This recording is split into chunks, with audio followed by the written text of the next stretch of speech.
Hello, my fellow first grade team members at River Oaks Elementary. Today I would like to share with you an instructional tool called PowerPoint, and I am using a presentation that I believe to be a great example of good, solid instructional design in preparation for our upcoming science unit on the sun and moon.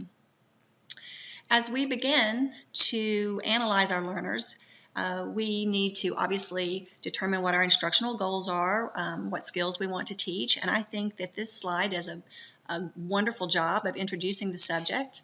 If you notice in the left margin, we've kept our text to the left alignment, and we have kept the colors very bland, actually very nice. The pale grays are not distracting to our first graders, and they're so easily distracted that we want to make sure that we keep it just the bare minimum of text and graphics. The graphic here, the one graphic is going to obviously draw their eye. It's a very appealing illustration of the sun and the moon. You know, in the design phase, we're looking at what the subject matter is, and we're going through our lesson planning and designing our instructional goals, and this slide I think is a great example of that, providing us with the question, why is the sun important? Giving us facts and answers to this question, which will later be assessed at the end of the lesson. As you can see, this slide also has the one graphic, has the left alignment, the text in the left margin, so that the student's eye just goes very easily left to right, straight to the graphic.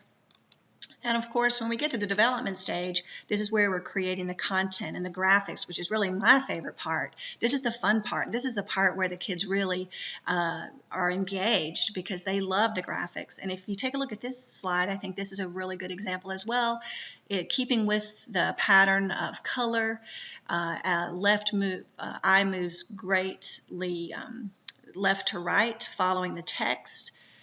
With the two pictures, or the two graphics in line, so that there isn't a lot of jumping around the screen. Remember, always less is more when it comes to text and graphics. When we're implementing, as facilitators, we're making sure that this PowerPoint is accessible to our kids. They need to know how to navigate through it. So as a facilitator, that is our job, is to make sure that that happens before we release it to them for independent work. As you can see, this slide is also a great example, still staying with lesson 1, day and night, and providing minimal text, but important text, and minimal graphics.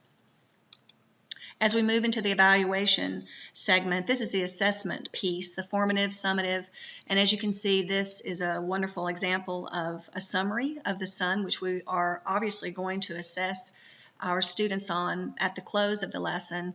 But just if I can leave anything with you, when it comes to PowerPoint presentations, less is more. Enjoy.